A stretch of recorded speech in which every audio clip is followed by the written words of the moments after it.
कहानियाँ सुनने सुनाने की श्रृंखला में आगे बढ़ते हुए चलिए आज हम लियो टॉलस्टॉय की रूसी कहानी मनुष्य के जीवन का आधार क्या है का मुंशी प्रेमचंद जी द्वारा किया गया हिंदी अनुवाद को सुनते हैं। माधव नाम का एक चमार, जिसके न घर था न धरती, अपनी स्त्री और बच्चों सहित एक झोपड़ी में रहकर मेहनत मजदूरी द्वारा पेट पालता था। मजूरी कम थी, अन्न महंगा था, जो कमाता था खा जाता था। सारा घर एक ही कंबल ओढ़कर जाड़ों के दिन काटता था और वह कंबल भी फट कर तार तार रह गया था। पूरे एक वर्ष से वह इस विचार में लगा हुआ था कि दूसरा वस्त्र मोल ले। पेट मार मार कर उसने 3 रुपए जमा किए थे और 5 रुपए पास के गांव वालों पर आते थे। एक दिन उसने यह विचारा कि 5 रुपए गांव वालों से उगाह कर वस्त्र ले आऊं। वह घर से चला। गांव में पहुंचकर वह पहले एक किसान के घर गया। किसान तो घर में नहीं था। उसकी स्त्री ने कहा कि इस समय रुपया मौजूद नहीं है, फिर दे दूंगी। फिर वह दूसरे के घर पहुंचा, वहां से भी रुपया ना मिला। फिर वह बनिए की दुकान पर जाकर वस्त्र उधार मांगने लगा। वनिया बोला, हम ऐसे कंगालों को उधार नहीं देते। और पीछे पीछे फिरे, जाओ अपनी राह लो। वह निराश होकर घर को लौट पड़ा। राह में सोचने लगा, कितने अचरज की बात है कि मैं सारे दिन काम करता हूँ, उस पर भी पेट नहीं भरता। चलते समय स्त्री ने कहा था कि वस्त्र अवश्य लाना, अब क्या करूं, कोई उधार भी तो नहीं देता। किसानों ने कह दिया, अभी हाथ खाली है, फिर ले लेना। तुम्हारा तो हाथ खाली है, पर मेरा काम कैसे चले? तुम्हारे पास घर पशु सब कुछ है, मेरे पास तो यह शरीर ही शरीर है। तुम्हारे पास अनाज के कोठे भरे पड़े हैं, मुझे एक एक दाना मोल लेना पड़ता है। 7 दिन में 3 रुपए तो केवल रोटी में खर्च हो जाती है। क्या करूं, कहाँ जाऊं? हे भगवान, सोचता हुआ मंदिर के पास पहुंचकर देखता क्या है कि धरती पर कोई श्वेत वस्तु पड़ी है। अंधेरा हो गया, साफ ना दिखाई देता है। माधव ने समझा कि किसी ने इसके वस्त्र छीन लिए हैं। फिर सोचा, मुझसे क्या मतलब? ऐसा ना हो इस झगड़े में पड़ने से मुझ पर कोई आपत्ति खड़ी हो जाए। चल दो। थोड़ी ही दूर गया था कि उसके मन में पछतावा हुआ। उफ, मैं कितना निर्दयी हूँ। कहीं यह बेचारा भूखों न मर रहा हो। कितने शर्म की बात है कि मैं उसे इस दशा में छोड़ चला जाता हूँ। वह लौट पड़ा और उस आदमी के पास जाकर खड़ा हो गया। पास पहुंचकर माधव ने देखा कि वह मनुष्य भला चंगा जवान है, केवल शीत से दुखी हो रहा है। उस मनुष्य को आंख भर कर देखना था कि माधव को उस पर दया आ गई। अपना कोट उतार कर बोला, यह समय बातें करने का नहीं, या कोट पहन लो और मेरे संग चलो। मनुष्य का शरीर स्वच्छ, मुख दयालु, हाथ पांव सुडौल थे। वह प्रसन्न बदन था। माधव ने उसे कोट पहना दिया और बोला, मित्र अब चलो, बातें पीछे होती रहेंगी। मनुष्य ने प्रेम भाव से माधव को देखा और कुछ न बोला। माधव, तुम बोलते क्यों नहीं? यहाँ ठंड है, घर चलो। यदि तुम चल नहीं सकते तो यह लो लकड़ी, इसके सहारे चलो। मनुष्य माधव के पीछे पीछे हो लिया। माधव, तुम कहाँ रहते हो? मनुष्य, मैं यहाँ का रहने वाला नहीं। माधव, मैंने भी यही समझा था, क्योंकि यहाँ तो मैं सबको जानता हूँ। तो मंदिर के पास कैसे आ गए? मनुष्य, यह मैं नहीं बता सकता। माधव, क्या तुमको किसी ने दुख दिया है? मनुष्य, मुझे किसी ने दुख नहीं दिया, अपने कर्मों का भोग है। परमात्मा ने मुझे दंड दिया है। माधव, निसंदेह परमेश्वर सबका स्वामी है, परंतु खाने को अन्न और रहने को घर तो चाहिए। अब तुम कहाँ जाना चाहते हो? मनुष्य, जहाँ ईश्वर ले जाए। माधव चकित हो गया। मनुष्य की बातचीत बड़ी प्रिय थी। वह ठग प्रतीत न होता था, पर अपना पता कुछ नहीं बताता था। माधव ने सोचा, अवश्य इस पर कोई बड़ी विपदा पड़ी है। बोलो, भाई घर चलकर आराम करो, फिर देखा जाएगा। दोनों वहां से चल दिए। राह में माधव विचार करने लगा, मैं तो वस्त्र लेने आया था, यहाँ अपना भी दे बैठा। एक नंगा मनुष्य साथ है। क्या यह सब बातें देखकर मालती प्रसन्न होगी? कदापि नहीं। मगर चिंता ही क्या है, दया करना मनुष्य का परम धर्म है। उधर माधव की स्त्री मालती उस दिन जल्दी जल्दी लकड़ी काटकर पानी लाई, फिर भोजन बनाया, बच्चों को खिलाया, अपने आप खाया और पति के लिए भोजन अलग रखकर कुर्ती में टाका लगाती हुई यह विचार करने लगी, ऐसा न हो बनिया मेरे पति को ठग ले। वह बड़ा सीधा है, किसी से छल नहीं करता। बालक भी उसे फंसा सकता है। 8 रुपए बहुत होते हैं, इतने रुपए में तो अच्छे वस्त्र मिल सकते हैं। पिछली सर्दी कितने कष्ट से कटी, जाते समय उसे देर हो गई थी। परंतु क्या हुआ, अब तक उसे आ जाना चाहिए था। इतने में आहट हुई। मालती बाहर आई, देखा कि माधो है। उसके साथ नंगे सिर एक मनुष्य है।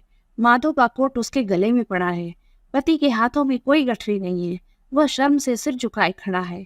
यह देखकर मालती का मन निराशा से व्याकुल हो गया।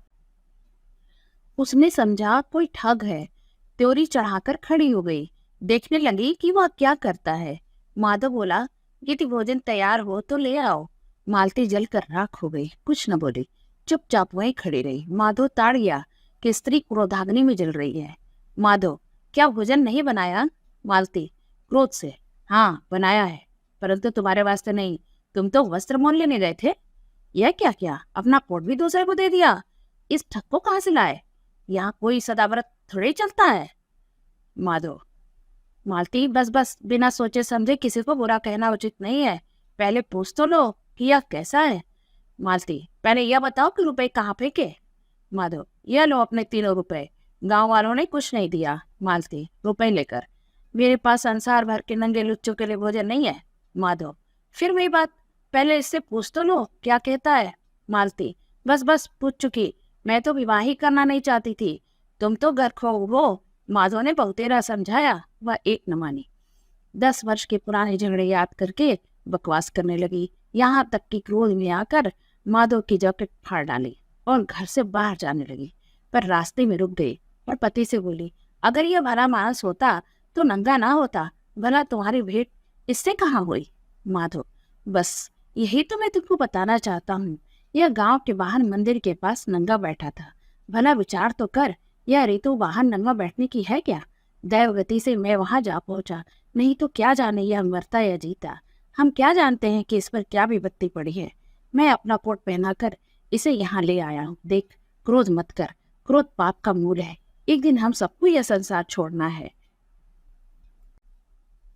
मालती कुछ कहना चाहती थी, पर मनुष्य को देखकर चुप हो गई।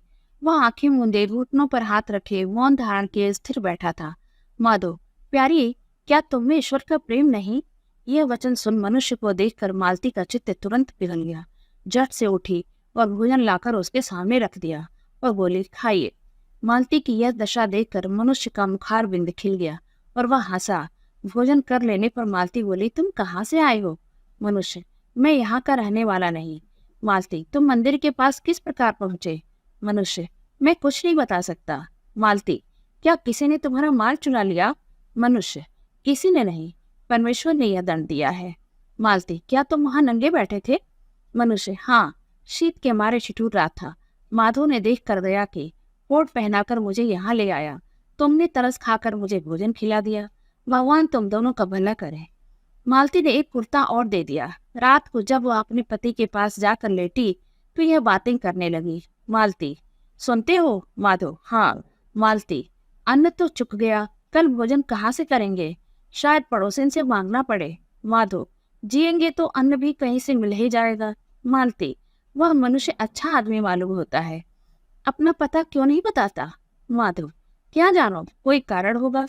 मालती, हम औरों को देते हैं पर हमको कोई नहीं देता। माधव ने इसका कुछ उत्तर नहीं दिया, मुंह फेर कर सो गया। प्रातःकाल हो गया। माधव जागा। बच्चे अभी सोए पड़े थे। मालती पड़ोसन से अन्न मांगने गई थी।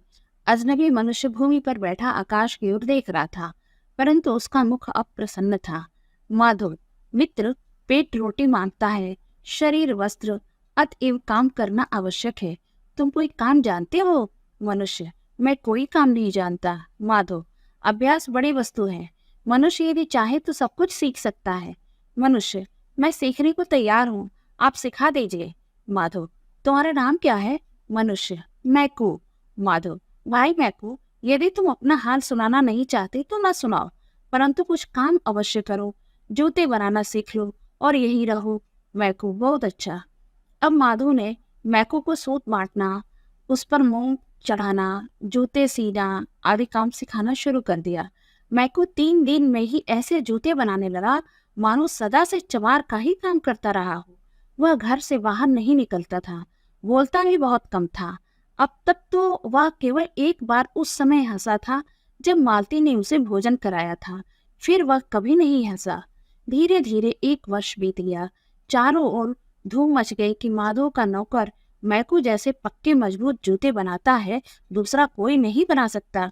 माधव के पास बहुत काम आने लगा और उसकी आमदनी बहुत बढ़ गई। एक दिन माधव और मैकू बैठे काम कर रहे थे कि एक गाड़ी आई। उसमें से एक धनी पुरुष उतरकर झोपड़ी के पास आया। मालती ने झट से किवाड़ खोल दिए। वह भीतर आ गया। माधव ने उठकर प्रणाम किया। उसने ऐसा सुंदर पुरुष पहले कभी नहीं देखा था। वह स्वयं दुबला था, मैकू और भी दुबला, और मालती तो हड्डियों का पिंजरा थी। यह पुरुष तो किसी दूसरे ही लोक का वासी जान पड़ता था। लाल मुंह, चौड़ी छाती, तनी हुई गर्दन, मानो सारा शरीर लोहे में ढला हुआ है। पुरुष: तुम में उस्ताद कौन है? माधव: हुजूर मैं। पुरुष चमड़ा दिखाकर: तुम यह चमड़ा देखते हो? माधव: हाँ हुजूर। पुरुष: तुम जानते हो कि यह किस जात का चमड़ा है?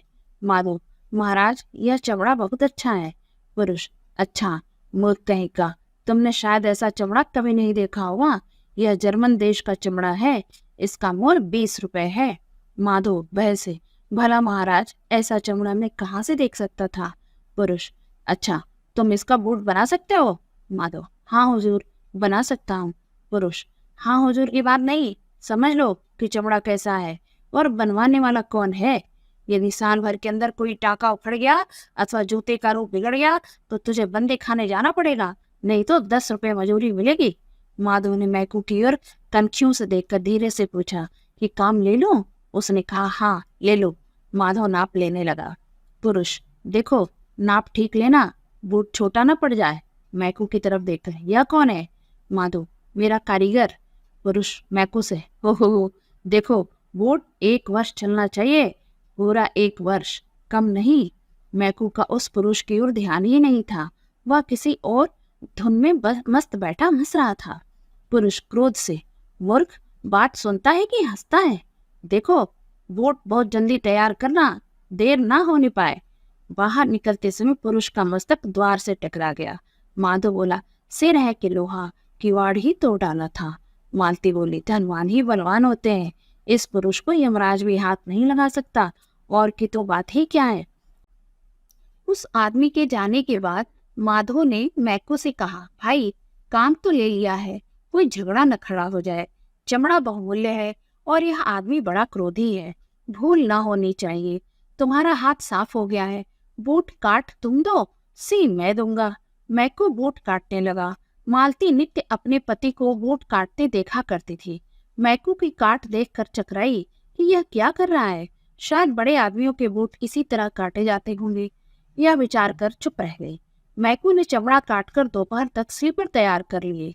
माधव जब भोजन करके उठा तो देखता क्या है कि बूट की जगह स्लीपर बने रखे हैं। वह घबरा गया और मन में कहने लगा: इस मैकू को मेरे साथ रहते 1 वर्ष हो गया, ऐसी भूल तो उसने कभी नहीं की, आज इसे क्या हो गया? उस पुरुष ने तो बूट बनाने को कहा था, इसने तो स्लीपर बना डाले। अब मैं उसे क्या उत्तर दूंगा? ऐसा चमड़ा और कहाँ से मिल सकता है? और मैकू से बोला: मित्र, यह तुमने क्या किया? उसने तो बूट बनाने को कहा था ना, अब मेरे सिर के बाल ना बचेंगे। यह बातें हो ही रही थी कि द्वार पर एक आदमी ने आकर पुकारा। मालती ने किवाड़ खोल दिए। यह उस धनी आदमी का वही नौकर था जो उसके साथ यहाँ आया था। उसने आते ही कहा: राम राम, तुमने बूट बना तो नहीं डाले? माधव: हाँ, बना रहा हूँ। नौकर: मेरे स्वामी का देहांत हो गया, अब बूट बनाना व्यर्थ है। माधव: अरे! नौकर: वह तो घर तक भी पहुंचने नहीं पाए, गाड़ी पे ही प्राण त्याग दिए। स्वामिनी ने कहा है उस चमड़े के स्लीपर बना दो। माधव प्रसन्न होकर: यह लो स्लीपर। आदमी स्लीपर लेकर चलता बना। मैको को माधव के साथ रहते रहते 6 वर्ष बीत गए। अब तक वह केवल 2 बार हंसा था, नहीं तो चुपचाप बैठा अपना काम किए जाता था। माधव उस पर अति प्रसन्न था और डरता रहता था कि कहीं भाग न जाए। इस भय से फिर माधव ने उससे पता वता कुछ नहीं पूछा। एक दिन मालती चूल्हे में आग जला रही थी, बालक आंगन में खेल रहे थे। माधव और मैको बैठे जूते बना रहे थे कि एक बालक ने आकर कहा: चाचा मैको, देखो, वह स्त्री 2 लड़कियां संग लिए आ रही हैं। मैको ने देखा कि एक स्त्री चादर और 2 छोटी छोटी कन्याएं संग लिए चली आ रही है। कन्याओं का एक सा रंग रूप है, भेद केवल यह है कि उनमें एक लंगड़ी है। बुई भीतर आई तो माधव ने पूछा: माई, क्या काम है? उसने कहा: इन लड़कियों के जूते बना दो। माधव बोला, बहुत अच्छा। वह नाप लेने लगा तो देखा कि मैकू इन लड़कियों को इस प्रकार देख रहा था मानो पहले कहीं देखा है। बुई, इस लड़की का एक पाँव लुंजा है, एक नाप इसका ले लो, बाकी 3 पैर एक जैसे हैं। ये लड़कियां जुड़वा हैं। माधव नाप लेकर, यह लंगड़ी कैसे हो गई? क्या जन्म से ही ऐसी है? बुई, नहीं, इसकी माता ने ही इसकी टांग कुचल दी थी। मालती, तो क्या तुम इनकी माता नहीं हो? बुई, नहीं बहन, न इनकी माता हूँ न संबंधी। ये मेरी कन्याएं नहीं हैं, मैंने इन्हें पाला है। मालती, तिस पर भी तुम इन्हें इतना प्यार करती हो? बुई, प्यार क्यों न करूं, मैंने अपना दूध पिला पिला कर इन्हें बड़ा किया है। मेरा अपना भी बालक था, परंतु उसे परमात्मा ने ले लिया। मुझे इनके साथ उससे भी अधिक प्रेम है। मालती, तो ये किसकी कन्याएं हैं? बुई, 6 वर्ष हुए कि 1 सप्ताह के अंदर इनके माता पिता का देहांत हो गया। पिता की मंगल के दिन मृत्यु हुई, माता के शुक्रवार को। पिता के मरने के 3 दिन पीछे ये पैदा हुई। इनके माँ बाप मेरे पड़ोसी थे। इनका पिता लकड़हारा था। जंगल में लकड़ियां काटते काटते वृक्ष के नीचे दबकर मर गया। उसी सप्ताह में इनका जन्म हुआ। जन्म होते ही माता भी चल बसी। दूसरे दिन जब मैं उससे मिलने गई तो देखा कि बेचारी मरी पड़ी है। मरते समय करवट लेते हुए इस कन्या की टांग उसके नीचे दब गई। गांव वालों ने उसका दाह कर्म किया। इनके माता पिता रंक थे, कौड़ी पास न थी। सब लोग सोचने लगे कि कन्याओं को कौन पाले। उस समय वहां मेरी गोद में 2 महीने का बालक था। सबने यही कहा कि जब तक कोई प्रबंध न हो तुम ही इनको पालो। मैंने इन्हें संभाल लिया। पहले पहल मैं इस लंगड़ी को दूध नहीं पिलाया करती थी, क्योंकि मैं समझती थी कि वह मर जाएगी। पर फिर मुझे इस पर दया आ गई और इसे भी दूध पिलाने लगी। उस समय परमात्मा की कृपा से मेरी छाती में इतना दूध था कि तीनों बालकों को पिलाकर भी बह निकलता था। मेरा बालक मर गया, ये दोनों पल गए। हमारी दशा पहले से अब बहुत अच्छी थी। मेरा पति एक बड़े कारखाने में नौकर है। मैं इन्हें प्यार कैसे न करूं? तो ये मेरा जीवन आधार है। यह कहकर बुई ने दोनों लड़कियों को छाती से लगा लिया। मालती, सत्य है, मनुष्य माता पिता के बिना जी सकता है, परंतु ईश्वर के बिना जीता नहीं रह सकता। ये बातें हो रही थी कि सारा झोपड़ा प्रकाशित हो गया। सबने देखा कि मैको कोने में बैठा हंस रहा है। वो ये लड़कियों को लेकर बाहर चली गई तो मैको ने उठकर माधव और मालती को प्रणाम किया और बोला, स्वामी, अब मैं विदा होता हूँ। परमात्मा ने मुझ पर दया की। यदि कोई भूल चूक हुई हो तो क्षमा करना। माधव और मालती ने देखा कि मैको का शरीर तेजोमय हो रहा है। माधव दंडवत करके बोला, मैं जान गया कि तुम साधारण मनुष्य नहीं। अब मैं तुम्हें नहीं रख सकता, न कुछ पूछ सकता हूँ। केवल यह बता दो कि जब मैं तुम्हें अपने घर लाया था तो तुम बहुत उदास थे। जब मेरी स्त्री ने तुम्हें भोजन दिया तो तुम हंसे। जब वह धनी आदमी वोट बनवाने आया था तब तुम हंसे। आज लड़कियों के संग बुई आई तब तुम हंसे। यह क्या भेद है? तुम्हारे मुख पर इतना तेज क्यों है? मैको, तेज का कारण तो यह है कि परमात्मा ने मुझ पर दया की है। मैं अपने कर्मों का फल भोग चुका। ईश्वर ने 3 बातों को समझाने के लिए मुझे इस मृतलोक में भेजा था। तीनों बातें समझ गया, इसलिए मैं 3 बार हंसा। पहली बार जब तुम्हारी स्त्री ने मुझे भोजन दिया, दूसरी बार धनी पुरुष के आने पर, तीसरी बार आज बुई की बात सुनकर। माधो, परमेश्वर ने यह दंड तुम्हें क्यों दिया था? वे 3 बातें कौन सी हैं, मुझे भी बताओ। मैको, मैंने भगवान की आज्ञा न मानी थी, इसलिए यह दंड मिला था। मैं देवता हूँ। एक समय भगवान ने मुझे एक स्त्री की जान लेने के लिए मृत्यु लोक में भेजा। जाकर देखता हूँ कि स्त्री अति दुर्बल है और भूमि पर पड़ी है। पास तुरंत की जन्मी 2 जुड़वा लड़कियां रो रही हैं। मुझे यमराज का दूत जान कर वह बोली, मेरा पति वृक्ष के नीचे दब कर मर गया है। मेरे न बहन है न माता। इन लड़कियों का कौन पालन करेगा? मेरी जान न निकाल, मुझे इन्हें पाल लेने दे। बालक माता पिता बिना पल नहीं सकता। मुझे उसकी बातों पर दया आ गई। यमराज के पास लौट आकर मैंने निवेदन किया कि महाराज, मुझे स्त्री की बातें सुनकर दया आ गई।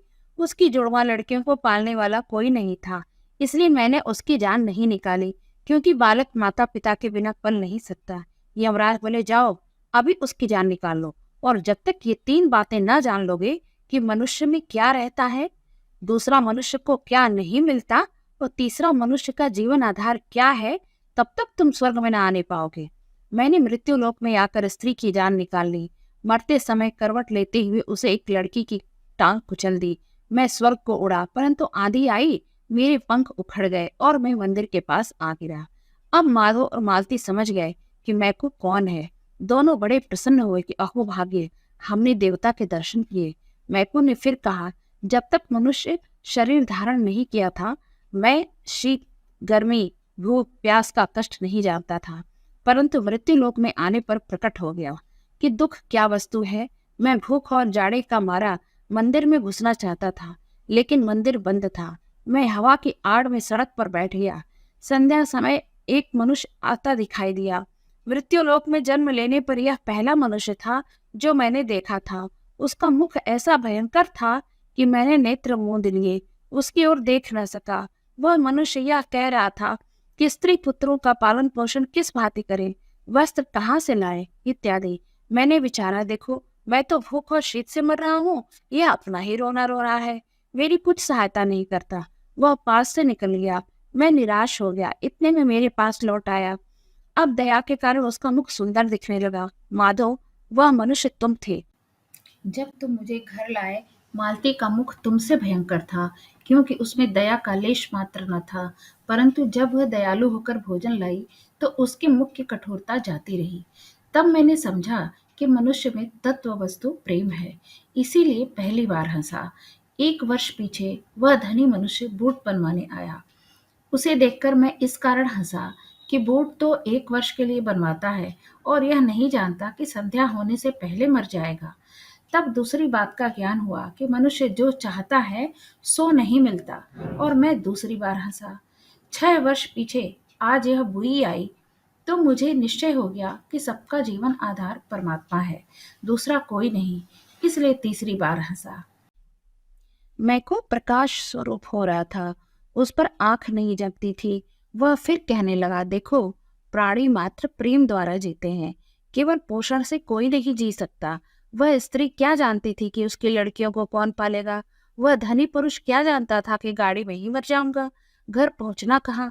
कौन जानता था कि कल क्या होगा, कपड़े की जरूरत होगी या कफन की। मनुष्य शरीर में मैं केवल इस कारण जीता बचा कि तुमने और तुम्हारी स्त्री ने मुझसे प्रेम किया। वे अनाथ लड़कियां इस कारण पली कि एक बुई ने प्रेमवश होकर उन्हें दूध पिलाया। मतलब यह है कि प्राणी केवल अपने जतन से नहीं जी सकते, प्रेम ही उन्हें जिलाता है। पहले मैं समझता था कि जीवों का धर्म केवल जीना है, परंतु अब निश्चय हुआ कि धर्म केवल जीना नहीं, किंतु प्रेम भाव से जीना है। इसी कारण परमात्मा किसी को यह नहीं बताता कि तुम्हें क्या चाहिए, बल्कि हर एक को यही बताता है कि सबके लिए क्या चाहिए। वह चाहता है कि प्राणी मात्र प्रेम से मिले रहें। मुझे विश्वास हो गया कि प्राणों का आधार प्रेम है। प्रेमी पुरुष परमात्मा में और परमात्मा प्रेमी पुरुष में सदैव निवास करता है। सारांश यह है कि प्रेम और परमेश्वर में कोई भेद नहीं। यह कहकर देवता स्वर्गलोक को चला गया।